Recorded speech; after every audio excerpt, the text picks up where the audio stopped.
प्रदेश BJP में चापलूसी की इंतहा देखने को मिल रही है। रुपेश पांडे नाम के बीजेपी नेता ने नए प्रदेश अध्यक्ष केशव मौर्य को खुश करने के लिए चापलूसी की सारी हदें पार कर दी। उन्होंने एक पोस्टर बनवाया जिसमें केशव मौर्य को भगवान कृष्ण के रूप में दिखाया गया है और उत्तर प्रदेश को द्रौपदी की शक्ल में दिखाया गया है, जिसका सभी विपक्षी दल चीरहरण करते नजर आ रहे। इस पोस्टर के सामने आने के बाद विपक्ष ने बीजेपी पर जमकर निशाना साधा है। शलभ मणि त्रिपाठी, चापलूसी की इंतहा कहें अब इसे शलभ? बिल्कुल निश्चित तौर पर देखिए, जो पोस्टर है उसमें उसे देखकर ये बात कह सकते हैं। और केशव मौर्य जो कि बीजेपी के नए स्टेट प्रेसिडेंट हैं, आज बनारस पहुंच रहे हैं।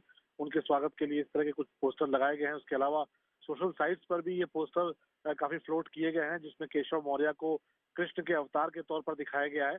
और उसमें ये दिखाया है कि उत्तर प्रदेश जो द्रौपदी का रूप दिया गया और चीरहरण उसका तमाम जो पॉलिटिकल पार्टीज हैं, चाहे वो समाजवादी पार्टी हो, बसपा हो, सभी को कौरवों की शक्ल में दिखाया गया। और ये एक मैसेज उसमें लिखा गया है। शलभ, मैं रोकना चाहूंगी आपको। इस वक्त खुद बीजेपी के नेता आईपी सिंह हमारे साथ मौजूद हैं। आपसे मैं जानना चाहूंगी, ठीक है, अगर किसी के स्वागत के लिए पोस्टर बनते हैं वो अलग बात, लेकिन कृष्ण के रूप में किसी की तुलना कर देना और पोस्टर बनाकर उसको चिपका देना, ये तो चापलूसी की इंतहा ही हुई।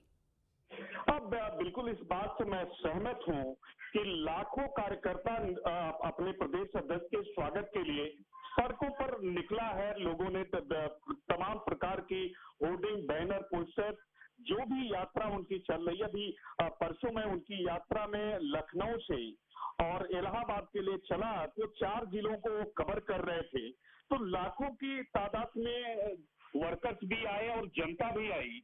लेकिन जिस रुपेश पांडे हैं, वो कहीं न कहीं रुपेश पांडे एक अखबार के संपादक भी है और एक पत्रकार के नाते भी अगर उन्होंने इस प्रकार की बात कही है तो बिल्कुल ये न्यायोचित बात नहीं है और उन्हें इससे बचना चाहिए। दूसरी तरफ अगर देखा जाए तो उत्तर प्रदेश के हालात द्रौपदी जैसा ही हो गया है। उत्तर प्रदेश को उसको बखान करने का तरीका कुछ और भी हो सकता है। बिल्कुल आईपी सिंह जी, मैं यही बात कह रही हूँ, उसको बखान करने का तरीका, क्योंकि आलोचनाएं आप लोग करते हैं, ठीक है, सरकार की आलोचना आप कर सकते हैं, हम वही बात हम हर किसी पर लागू होती है। अगर आप वहां पर विपक्ष में आलोचना करना एक अलग बात है, लेकिन बकायदा एक पोस्टर बना देना और फिर उसके बाद अपने प्रदेश अध्यक्ष को कृष्ण के अवतार में दिखाना, फिर द्रौपदी और तमाम विपक्षी पार्टियां उसका चीरहरण कर रही हैं। वैसे तो धर्म की बात करती है पार्टी, लेकिन वैसे देखा जाए तो धर्म का अनादर यहाँ पर नहीं हो रहा। नहीं, मैं इस बात से सहमत हूं कि रुपेश पांडे ने, जो एक पत्रकार हैं और कहीं न कहीं अपनी विचारधारा से वो जुड़े हुए हैं, कार्यकर्ता हैं, उन्हें इस बात से बचना चाहिए। वो जानते हैं, लेकिन भगवान कृष्ण के रूप में माननीय प्रदेश अध्यक्ष जी को बिल्कुल नहीं रखना चाहिए था। और इस प्रकार की भावनाएं निश्चित रूप से आहत होती हैं और पार्टी निश्चित रूप से इसका संज्ञान लेते हुए उनको इस होर्डिंग उतारने के लिए जरूर कहा है। और आगे जो भी प्रवास प्रदेश अध्यक्ष जी का उत्तर प्रदेश में होना है, लगभग वो 75 जिलों में जा रहे हैं, 90 इकाई है, पूरे महानगर है उत्तर प्रदेश में, सब जगह जाने वाले हैं। तो पार्टी इस पर निगाह रखेगी कि कोई भी कार्यकर्ता इस प्रकार की धार्मिक भावनाओं से आहत न पहुंचाए। ठीक है, चलिए, धार्मिक भावनाओं से आहत ना हो, ये आप कहेंगे। और इसके बाद आप कह रहे हैं कि पोस्टर को वहां से हटाया जाएगा। आप रहिए मेरे साथ, सीपी राय जी इस वक्त मौजूद है हमारे साथ, सपा नेता है। सीपी राय जी, मैं आपसे जानना चाहूंगी, आप इस पोस्टर को किस तरीके से देखते हैं, आपकी क्या प्रतिक्रिया? पहली बात तो यह है कि जो लोग हिंदुओं के ठेकेदार होने का दावा करते हैं, हिंदू धर्म का जितना मजाक इन्होंने उड़ाया है, हिंदू धर्म का जितना विनाश इन्होंने किया है, हिंदू धर्म को जितना हल्का बनाने की उन्होंने कोशिश की है, वो निश्चित तौर पर बहुत निंदनीय है, बहुत घटिया काम है। एक लंबे अरसे से राम को बेच रहे हैं। ये राम के नाम पर इन्होंने दंगे कराए, उन दंगों में तमाम बलात्कार हुआ, तमाम लोगों की हत्याएं हुई, तमाम संपत्ति लुटी और राम का मंदिर का कहीं नाम अब नहीं लेते हैं, उसका चंदा तक खा गई है। तो पहले इन्होंने राम को बेचा और अब द्रौपदी के चीरहरण के बहाने ये उत्तर प्रदेश की जनता के साथ खिलवाड़ कर रहे हैं। उत्तर प्रदेश की जनता को द्रौपदी बना करके आखिर ये क्या सिद्ध करना चाहते हैं?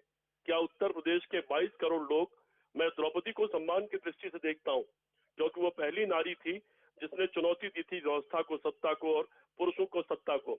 लेकिन फिर भी उत्तर प्रदेश की 22 करोड़ आयोग के अध्यक्ष को 22 करोड़ जनता, दखल देनी पड़ी। उत्तर प्रदेश की 22 करोड़ जनता को द्रौपदी बना करके और आईपी सिंह जी, जिस बात को लेकर चर्चा हो रही है आप उसी पर जवाब रखिए।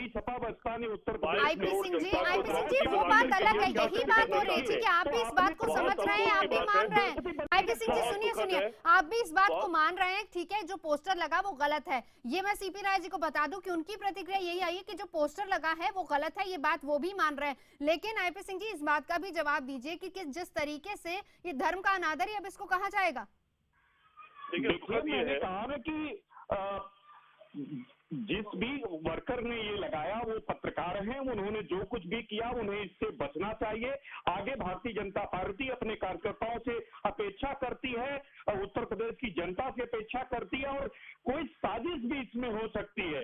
ये भी देखने की बात है, पार्टी इस बात की लगातार पता लगा रही है कि कहीं हमारे प्रदेश अध्यक्ष के जिस प्रकार उनका स्वागत और अभिनंदन हो रहा है, उसे लगता है कि कहीं न कहीं उनके खिलाफ जो सपा बसपा वो कांग्रेस ये साजिश भी कर सकती है और आगे इसकी संभावनाएं बनी रह सकती है। इसलिए पार्टी उस पर बहुत शुक्रिया आईपी सिंह जी आपका, और सीपी राय जी आपका भी बहुत शुक्रिया। आरोप प्रत्यारोप इस पोस्टर पे जरूर शुरू हो गया है। हालांकि बीजेपी की तरफ से आईपी सिंह ने ये बात जरूर मानी है कि जो पोस्टर है वो गलत है, लेकिन जैसे विपक्ष ने इस पर वार किया उन्होंने सीधे तौर पर कह दिया कि हो सकता है कि ये विपक्ष का ही षड्यंत्र हो। बहरहाल इस खबर पर रहेगी नजर।